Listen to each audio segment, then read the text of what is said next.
الله وكفى وسلام على عباده الذين اصطفى أما بعد فأعوذ بالله من الشيطان الرجيم بسم الله الرحمن الرحيم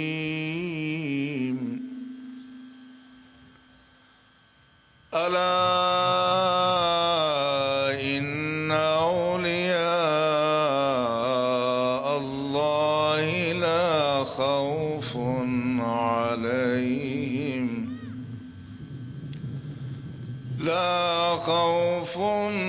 عليهم ولا هم يحزنون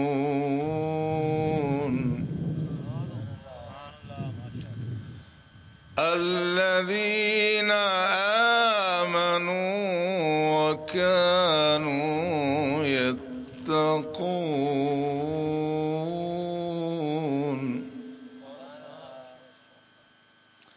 آمنت بالله صدق الله مولانا العظيم قال الله تبارك وتعالى في شأن حبيبه الكريم إن الله وملائكته يصلون على النبي يا أيها الذين آمنوا صلوا عليه وسلموا تسليما اللهم صل على سيدنا ومولانا محمد وعلى آله وأصحابه أجمعين.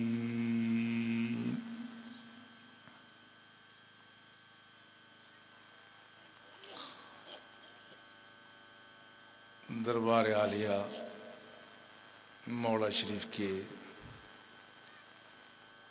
خلیفہ اول حضرت سائیں عبداللہ صاحب رحمۃ اللہ تعالی علیہ کے فرزند ارجمند محترم و مکرم جناب حضرت علامہ مولانا محمد شمشیر صاحب ادام اللہ فیوضکم اور ان کے نور نظر لخت جگر حضرت علامہ مولانا حافظ محمد یاسر صاحب زاد اللہ فضلکم، محترم مکرم جناب حضرت علامہ مولانا عمر فاروق صاحب، محترم جناب راجہ محمد مقصود صاحب، دیگر علماء کرام، میرے ساتھ تشریف لانے والے جید عالم دین مولانا محمد امجد صاحب و دیگر بزرگان قوم و عزیزان ملت، آج بھی مجھے مولانا شمشیر صاحب کی محبت اور آپ کی چاہت کھینچ کر یہاں لے آئی۔ دن بھی مختصر ہیں اور مجھے اس بات کا بھی احساس ہے کہ آپ ٹھنڈی زمین پر بیٹھے ہوئے ہیں اور کافی دیر سے بیٹھے ہوئے ہیں۔ کوشش ہوگی کہ بیان کو بہت مختصر رکھا جائے اور جو اللہ نے ہماری زندگی کے یہ لمحات جو اللہ اور اللہ کے رسول کا ذکر سننے سنانے اور اہل اللہ کے تذکرے سننے اور سنانے میں اللہ نے ہمیں عطا فرمایا، اس سے ہم زیادہ سے زیادہ استفادہ کر سکیں۔ گزشتہ عرس شریف کی تقریب کے موقع پر میں نے جو باتیں آپ حضرات کے گوشگزار کی تھیں مجھے تو اکثر یاد ہیں، شاید آپ کو بھی یاد ہوں گی، کہ تصوف اور ولایت یہ ایک پروسیس کا نام ہے، ایک طریقہ کار کا نام ہے۔ جو وہ طریقہ کار اختیار کر لے اس کو کچھ نہ کچھ فیض ضرور مل جاتا ہے۔ اولیاء کے بھی اپنے اپنے درجات اور مراتب ہیں، مگر جو شخص کوشش اختیار کرے وہ راہ اختیار کر لے، اللہ کسی کو محروم نہیں کرتا۔ یہ الگ بات ہے کہ بعض ایسے اولیاء کرام ہیں جن کا انتخاب خود اللہ کی ذات کر لیتی ہے، مگر اس کے در کی طرف جو بھی چلے وہ در کسی کے لیے بند نہیں کرتا۔ قرآن حکیم میں اللہ نے ارشاد فرمایا، اللہ یجتبی الیہ من یشاء،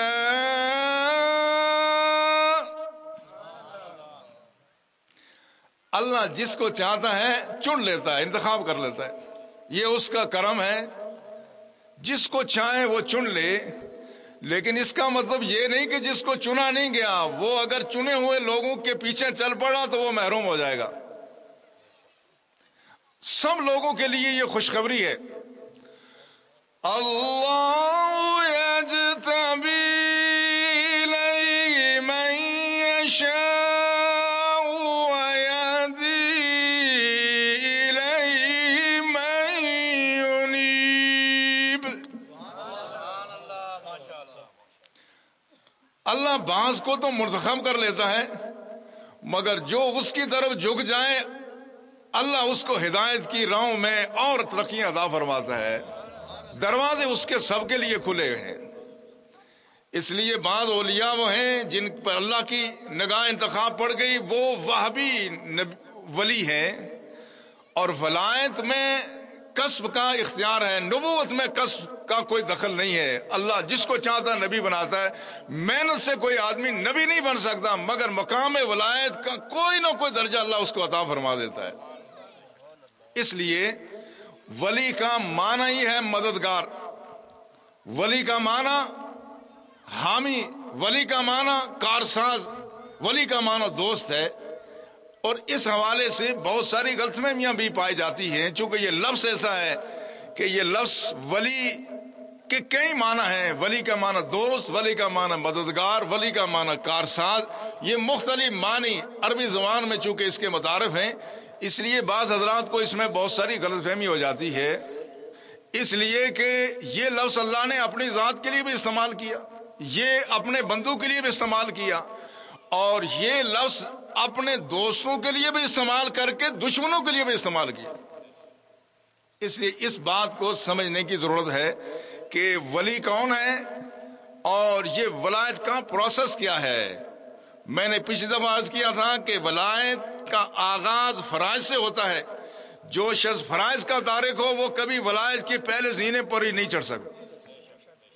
اس کے بعد پھر نوافل کا درجہ ہے، سب سے پہلے فرائض، پھر اس کے بعد نوافل۔ آج سبق کو وہیں سے شروع کروں گا جہاں پچھلے سال چھوڑا تھا۔ اول مرتبہ فرائض کا، اس کے بعد نوافل کا، مستحبات کا۔ لیکن اس کے ساتھ ساتھ کچھ اور بھی شرائط ہیں، اور وہ شرط کیا ہے؟ صرف فرائض کافی نہیں ہے، مستحبات نوافل بھی ضروری ہیں، مگر نوافل ہی ضروری نہیں ہے، اس کے ساتھ خلوص نیت بھی ضروری ہے۔ آدمی فرائض کا بھی پابند ہو اور نوافل اور مستحبات کا بھی پابند ہو، سنت رسول کا پابند ہو، مگر اس کے عمل میں اخلاص نہ ہو، ریا پیدا ہو جائے، اس کا سارا عمل ضائع ہو جاتا ہے۔ لیکن صرف یہی کافی نہیں ہے، اس سے اگلا مرحلہ بھی ضروری ہے، اور وہ محبت تو ظاہر ہے اللہ اور اللہ کے رسول کی ہوگی تو جب ہی آدمی اس راہ پہ چلے گا۔ اگر محبت رسول نہ ہو، اللہ کی محبت نہ ہو، تو پہلی بات یہ اللہ کی محبت کے بغیر تو کوئی مومن ہو ہی نہیں سکتا، اور اللہ کے رسول کی کسی درجے کی محبت کے بغیر تو کوئی آدمی مسلمان ہی نہیں ہو سکتا۔ جو آدمی اللہ اور اللہ کے رسول پر ایمان رکھتا ہے، کسی نہ کسی درجے میں اس کی اللہ اور اللہ کے رسول سے محبت تو ضرور ہے، اس میں تو کوئی شبہ نہیں ہے۔ لیکن سارے اللہ اور اللہ کے رسول سے محبت کرنے والے کیا منصب ولایت میں فائز ہو جاتے ہیں؟ کیا فرائض کی پابندی کرنے والے، نوافل کی پابندی کرنے والے سارے منصب ولایت میں فائز ہو جاتے ہیں؟ ایسا بھی نہیں ہے۔ اخلاص کے باوجود بھی فرائض کے پابند ہیں، نوافل کے پابند ہیں، سنت رسول کے پابند ہیں، نیت میں اخلاص بھی ہے، محبت الہی بھی ہے، محبت رسول بھی ہے، مگر اس کے ساتھ ساتھ جو اس کا بنیادی نقطہ ہے وہ اللہ اور اللہ کے رسول اور اہل اللہ کا ادب بھی ہے۔ یہ ادب بنیادی قرینہ ہے، اور ہر ایک کا ادب اپنے درجے کا ہے۔ اللہ کی ذات کا ادب اللہ کے اس شان کے مطابق، اور رسول اللہ کا ادب رسول کی شان کے مطابق ہے۔ یہی یہاں سے تو فرق پڑتا ہے۔ عبادتیں سب کرتے ہیں، ریاضتیں سب کرتے ہیں، نوافل سب پڑھتے ہیں، تلاوتیں سب کرتے ہیں، ذکر و اذکار سب کرتے ہیں، تسبیح و تحلیل سب کرتے ہیں، تبلیغ، وعظ و ارشاد سب کرتے ہیں، لیکن مقام کا فرق کہاں پڑتا ہے؟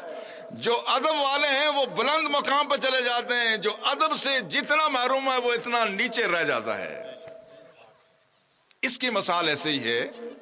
اب بظاہر چیزیں تو سب ایک جیسی ہیں۔ ایک شخص جس کو خدا نہ خواستہ جس کا معدہ کام نہیں کرتا، اس شخص کو اگر آپ جتنا اچھی خوراک دیں، اس کو گوشت کھلائیں، تو اس کا معدہ ہضم کرے گا؟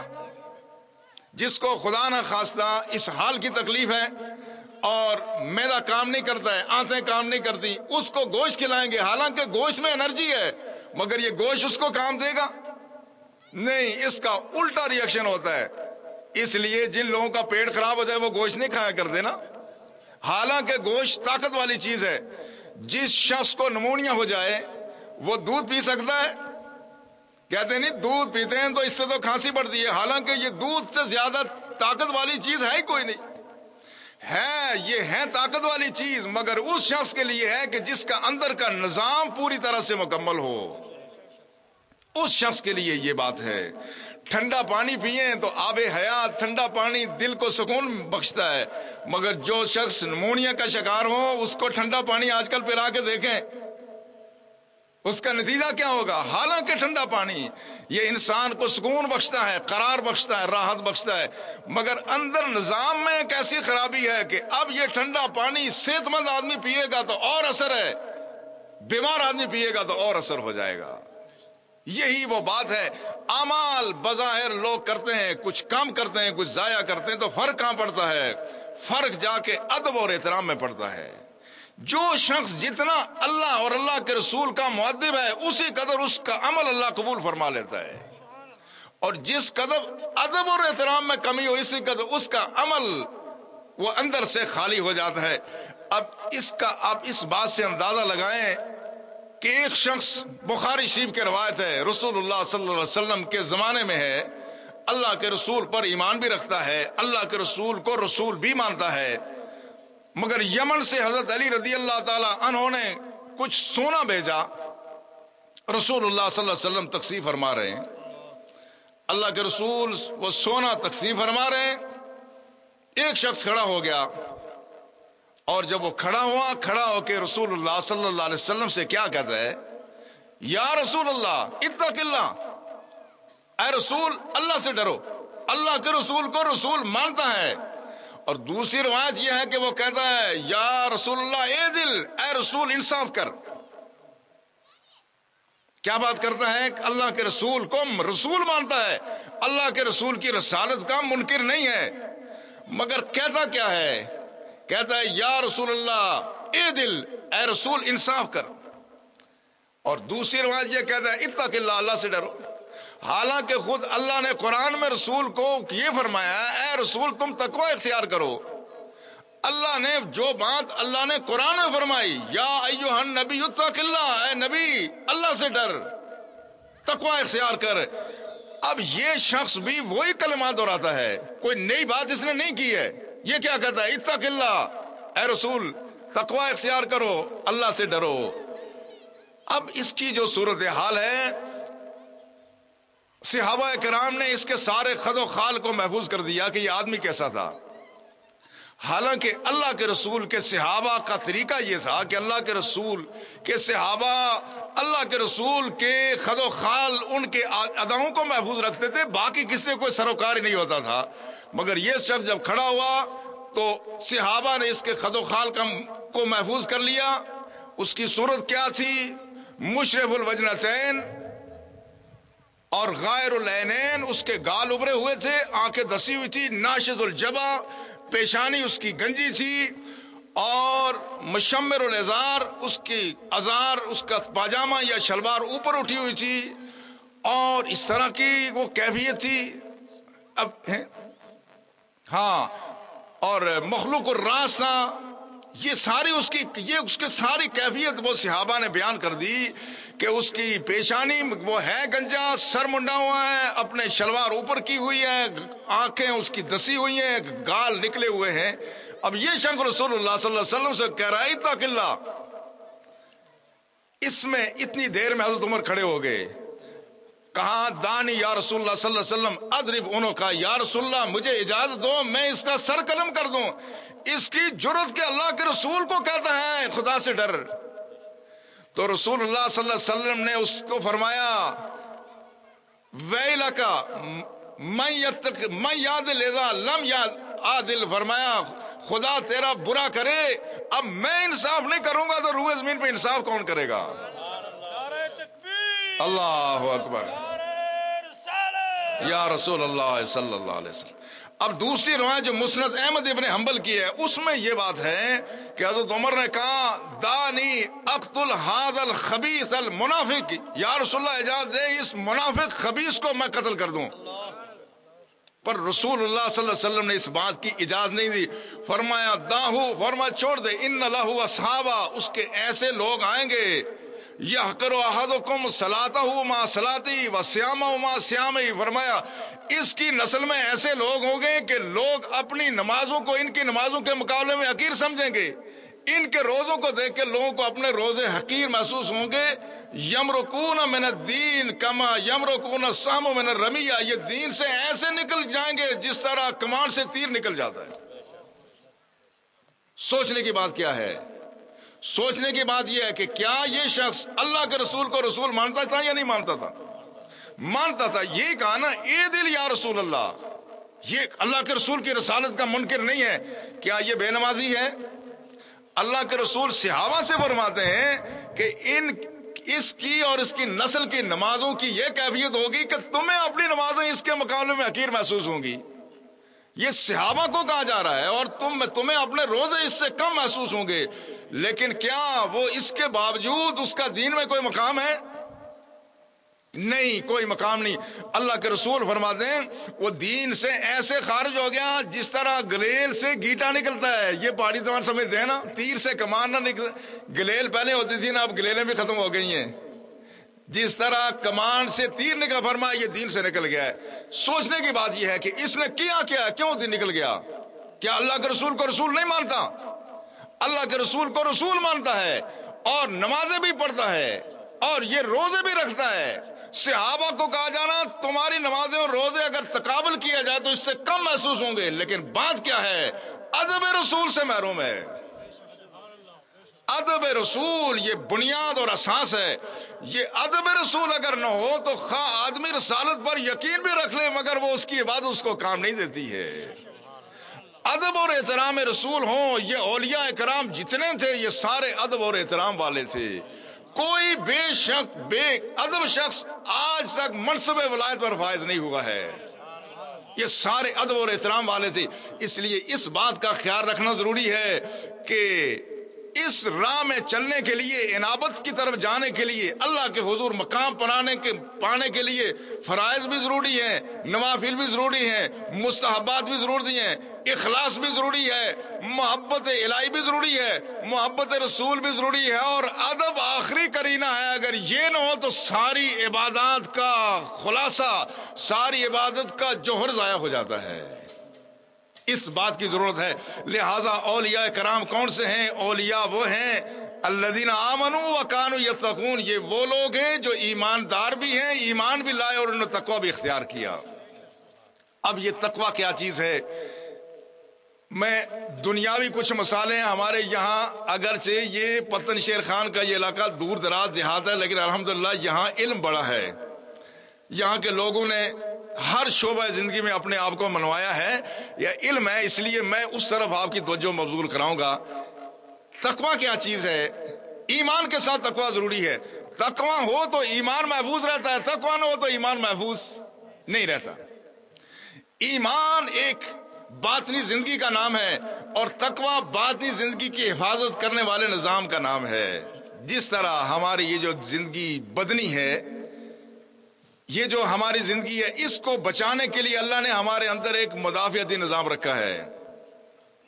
اسکول کالجز کے طلباء جانتے ہیں، اس کو کہتے ہیں امیون سسٹم، مدافعتی نظام۔ ہم جس فضا میں رہ رہے ہیں، یہاں ہم کھانے پینے میں مختلف چیزیں ایسے کھا پی لیتے ہیں جس میں جراثیم ہے، جس میں بیکٹیریا ہیں۔ وہ بیکٹیریا ہمارے اندر جب داخل ہو جاتے ہیں، اگر وہ مدافعتی نظام نہ ہو تو وہ بیکٹیریا ہمیں ختم کر لیں، لیکن اندر ایک اور نظام ہے، وہ بیکٹیریا جب ہمارے جسم میں داخل ہوتا ہے، وہ ہمارے جسم کے اندر وہ نظام اس پر حملہ آور ہو جاتا ہے، ان جراثیم کو ختم کر لیتے ہیں۔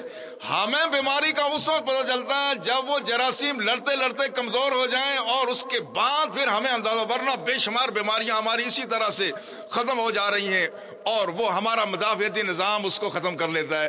مگر فرض کر لیں کسی کا مدافعتی نظام کمزور ہو جائے تو پھر چھوٹی سی چھوٹی بیماری بھی بہت لمبی ہو جاتی ہے اور علاج میں ٹائم لگ جاتا ہے۔ میں دیہاتوں کی بات کروں گا۔ سابقہ زمانے میں کیا ہوتا تھا، تو اس سے کوئی بزرگ بیمار ہونے سے کیا کرنے سے، چسے دانے نہ باٹ کھانے سے۔ چسے دانے باٹ تو سنیا نوی نسل کے نہیں ہوتا، پرانے بزرگ پتہ۔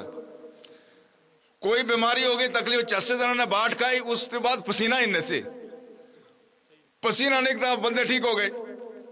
آج اگر تس بھی اس طرح کم کرا، چاسے دنوں نے باٹ اگر ایک ہفتہ بھی کھانے میں آیا، بزرگ باٹ کھا لے انہیں فائدہ اسے، مگر تسیں کی فائدہ نہیں ہونا۔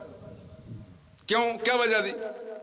اس کی وجہ یہ ہے کہ ہم جب آنکھ کھولتے ہیں تو ہم دوائیوں پہ چڑھ جاتے ہیں، وہ دوائیوں کی وجہ سے ہمارا مدافعتی نظام کمزور ہو جاتا ہے۔ اب یہ باٹ ہمیں فائدہ نہیں دے گا، ہمیں دوائی چاہیے ہوگی، تب جا کے ہم بیماری سے نجات پائیں گے، بیماری کے جراثیم کمزور ہو گئے۔ ان بزرگوں نے چونکہ دوائیوں پہ اپنے آپ کو ڈالا نہیں، ان کا مدافعتی نظام مضبوط ہے۔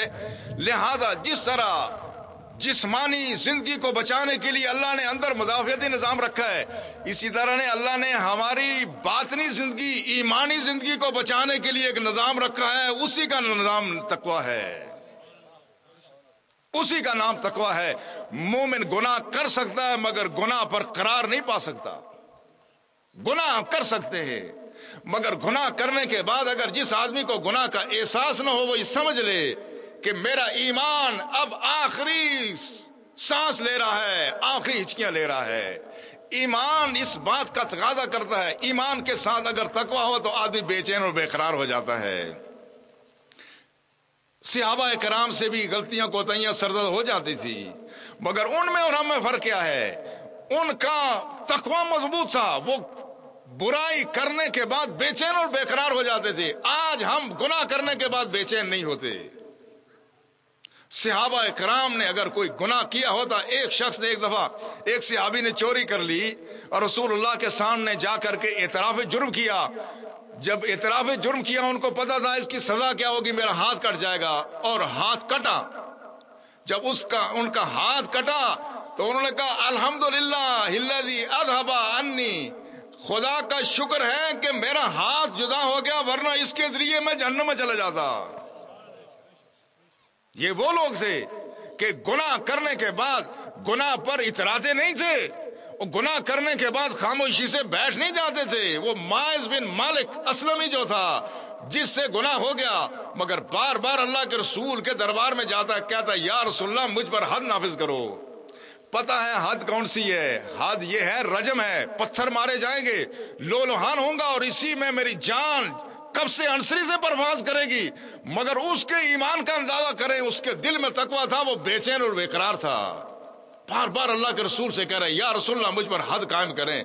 اللہ کے رسول نے حد قائم کی اور پھر سنگسار ہوا۔ اللہ کے رسول کا صحابی ہے، سنگسار ہوا، جسم سے خون کے فوارے پھوٹے، اسی حالت میں اس کی جان اس کے قبضے انصری سے پرواز کر گئی۔ لیکن 3 دن کے بعد رسول اللہ صلی اللہ علیہ وسلم نے فرمایا استغفروا لماعز بن مالک، صحابہ کو جمع کر کے کہا وہ ماعز بن مالک کے لیے دعائے مغفرت کرو، ماعز بن مالک کے لیے دعائے مغفرت کرو۔ لقد تابا توبتن لو قسمت بین امتن، فرمایا یہ اس نے ایسی توبہ کی ہے، لو قسمت بین امتن لوسعتھا، فرمایا اس نے ایسی توبہ کی کہ اس کی توبہ میری ساری گنہگار امت میں تقسیم کر دی جائے تو سارے جنتی ہو جائیں گے۔ یہ ہے وہ فرق جو ہم میں اور ان لوگوں میں ہے۔ وہ بات کوئی گناہ ہو جاتا تھا، گناہ پہ بے چین اور بے قرار ہو جاتے تھے۔ آج ہماری صورتحال یہ ہے کہ ہمارے ہاں تقوی کی کیفیت کمزور ہوتی جا رہی ہے۔ آج ہمارے گھروں میں جو کچھ دیکھا جاتا ہے، جو انٹرنیٹ پہ جو کچھ دیکھا جا رہا ہے، جو کچھ ہم ٹی وی پر دیکھتے ہیں، اس پر آہستہ آہستہ اب ہمارا اندر سے ہماری حیا مرتی جا رہی ہے۔ احساس ہی نہیں ہو رہا ہے۔ بڑے بھی بیٹھے ہوئے ہیں، چھوٹے بھی بیٹھے ہوئے ہیں، خواتین بھی بیٹھی ہوئی ہیں، ماں بھی بیٹھی ہوئی ہے، بہنیں بھی بیٹھی ہوئی ہیں، بیٹیاں بھی بیٹھی ہوئی ہیں، اللہ ماشاء اللہ، مگر کسی کو احساس نہیں ہو رہا ہے کہ ہم دیکھ کیا رہے ہیں۔ یہ کس چیز کی علامت ہے؟ یہ اس بات کی علامت ہے کہ ہمارے اندر سے اب تقوی کمزور ہوتا جا رہا ہے۔ ورنہ تقوی ہو اور آدمی بے خدا منظر دیکھ تو لے، مگر جب تک آنکھ سے آنسو بہا کر کے اس کے اثرات زائل نہ کر لے، اس کو سکون نہیں مل سکتا۔ مومن کی یہ شان ہے، مومن گناہ تو کر سکتا ہے مگر مومن کو گناہ پر قرار کبھی نہیں آ سکتا جب تک اس کے اثرات زائل نہ ہو جائیں، اور گناہ کے اثرات توبہ سے زائل ہوتے ہیں۔ تو لہٰذا یہ تقوی ضروری ہے۔ اللہ کے نیک بندے کون سے ہیں؟ جو اہل ایمان بھی ہیں اور اہل تقوی بھی ہیں، انہی کو اللہ نے کہا یہ لوگ اللہ کے ولی ہیں۔ لہٰذا جب ہم ولی کی بات کرتے ہیں تو اس میں بعض حضرات یہ بھی کہتے ہیں کہ یہ جو آپ اولیاء کی بات کرتے ہیں، اگر ولی کا معنی ہے کارساز، ولی کا معنی دوست اور مددگار، تو اللہ نے قرآن میں فرمایا وَكَفَى بِاللَّهِ وَلِيًّا وَكَفَى بِاللَّهِ نَصِيرًا، اللہ ہی کافی ہے ولی اور اللہ ہی ہے کافی مددگار، تو پھر اور دوسرے مددگاروں کی ضرورت کیا ہے؟ قرآنی آیت کَفَى بِاللَّهِ وَلِيًّا وَكَفَى بِاللَّهِ نَصِيرًا، کیا تمہیں اللہ تمہارا ولی کافی نہیں ہے کہ تم پھر بندوں کو ولی بنا رہے ہو؟ اور اس آیت کا بھی حوالہ دیا جاتا ہے، کون سا؟ الا للہ الدین الخالص، اگر ہو خالص دین اللہ کے لیے ہی ہے۔ والذین اتخذوا من دونہ اولیاء، لوگ ایسے بھی ہیں جنہوں نے اللہ کو چھوڑ کر کے اوروں کو ولی بنا لیا ہے۔ اور جب ان سے پوچھا جاتا ہے کہ ان کو ولی کیوں بنایا، وہ کہتے ہیں ما نعبدہم الا یقربونا الی اللہ زلفی، ہم تو ان کی پوجا پاٹ اس لیے کرتے ہیں تاکہ یہ ہمیں اللہ کے قریب کر دیں۔ اب ان آیات کو اس معنی میں لیا جاتا ہے کہ مشرکین بھی یہ سمجھتے تھے کہ ہمارے یہ جو بت ہیں یہ ہمیں اللہ کے قریب کرتے ہیں، اور آج مسلمانوں میں بھی بعض لوگ ایسے ہیں جو یہ سمجھتے ہیں کہ بعض اولیاء کرام ہمیں اللہ کے قریب کر دیتے ہیں۔ لہذا یہ تو پھر جاہلیت کی وہی روح تو پائی گئی نا ہمارے ہاں بھی۔ ہاں یہ جو آیات کا یہ مفہوم بیان کیا جاتا ہے، اس کی میں تھوڑی سی وضاحت کرنا چاہتا ہوں۔ وہ جو آیت ہے وہ کیا کہتے ہیں؟ وہ کہتے ہیں ما نعبدہم الا لیقربونا الی اللہ زلفی، ہم ان بتوں کی پوجا اس لیے کرتے ہیں تاکہ یہ ہمیں اللہ کے قریب کر دیں۔ میں پوچھتا ہوں کہ کیا کوئی مسلمان آج کسی ولی کی پوجا کر سکتا ہے؟ کوئی کسی ولی کی پوجا احترام اور بات ہے، پرستش دوسری بات ہے۔ کسی ذات میں اگر خدا کی صفات مانی جائیں، کسی کے سامنے اگر عبادت کا سجدہ کیا جائے، وہ شخص ہمارے نزدیک یقیناً حتمی طور پر مشرک ہے۔ کسی ولی کو سجدہ عبادت کا کرنا یہ حرام اور شرک ہے، اور احترام کا سجدہ کرنا یہ گناہ کبیرہ ہے۔ وہ آیت مسلمانوں پر چشمہ نہیں ہو سکتی۔ وہ مشرک بتوں کی پوجا کا ما نعبدہم، ہم عبادت نہیں کرتے مگر ہم اولیاء کرام کی عبادت نہیں کرتے۔ اگر کوئی جاہل ایسا کرتا ہے ہم اس کو دائرہ اسلام سے خارج سمجھتے ہیں۔ بنیادی بات یہ ہے کسی کی عبادت نہیں ہو سکتی۔ اور دوسرا، عام طور پر ہمارے ہاں بہت توانائی غیر ضروری چیزوں پر صرف ہو جاتی ہے۔ وہ کیا بات ہے؟ اکثر میں سنتا ہوں، صرف پاکستان میں نہیں پوری دنیا میں جہاں بھی کبھی میرا کہیں کسی محفل میں جانا ہوتا ہے، اللہ ماشاءاللہ، یہ تاثر دیا جاتا ہے جس طرح کہ اس ملت میں تو لوگ 90% مشرک ہی ہو گئے ہیں۔ ہر جگہ آپ شرک کی بات سنیں گے، یوں لگتا ہے یہ اسلام کو نیا نیا آیا ہے۔ یہ کہنا کہ اتنا تکرار کے ساتھ یہ بات کرنا کہ اس ملت میں شرک ہی شرک ہے، جہاں دیکھیں شرک ہے، یہ بات غلط ہے۔ یہ اپنی طرف سے میں نہیں کہہ رہا ہوں، یہ اللہ کے رسول نے اپنے آخری خطبے میں اس کی وضاحت فرمائی تھی۔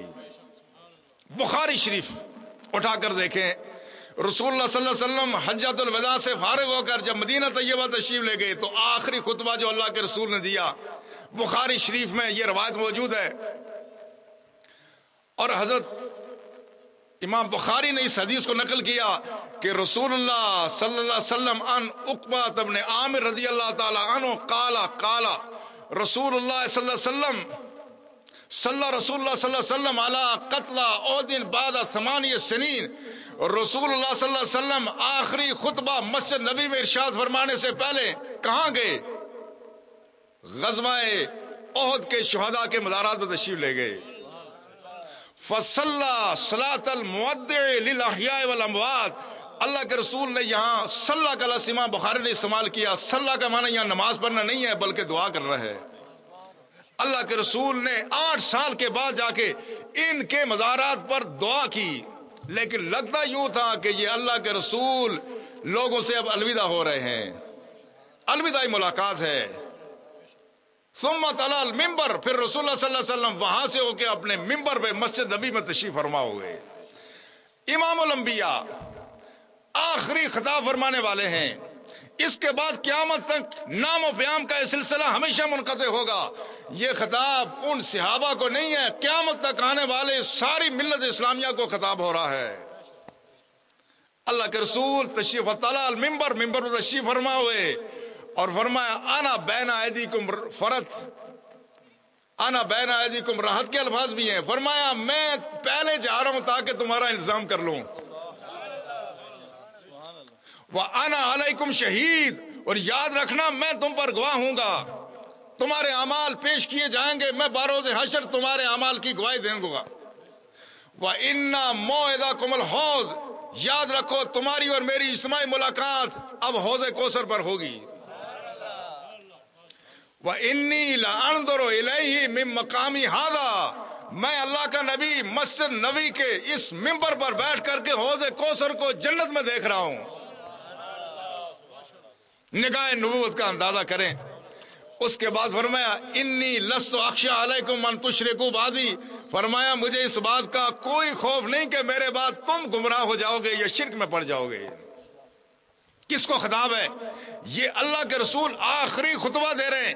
حضرت عقبہ بن عامر کہتے ہیں کانت آخر نظرت نظرت الی رسول اللہ صلی اللہ علیہ وسلم، کہا میں نے اللہ کے رسول کو منبر مسجد نبی پر آخری مرتبہ دیکھا، اس کے بعد اللہ کے رسول نے کوئی خطبہ نہیں دیا۔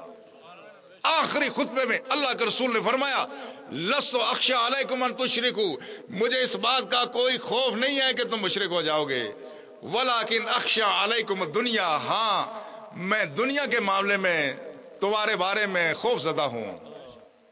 اور دوسری جو روایت امام مسلم کی ہے وہ یہ ہے انی لست اخشی علیکم ان تشرکوا بعدی ولکن اخشی علیکم دنیا ان تتنافسوا فیہا، مجھے خطرہ اس بات کا ہے کہ تم دنیا میں پڑ جاؤ گے، فتقتتلون، تم ایک دوسرے کو قتل کرنا شروع کر دو گے، مارنا شروع کر دو گے، فتہلکوا کما ہلک من کان قبلکم، جس طرح پہلی قومیں ہلاک ہوئی تم بھی ہلاک ہوگے، مجھے اس بات کا خطرہ نہیں کہ مشرک ہو جاؤ گے، البتہ ایک دوسرے کو مارو گے۔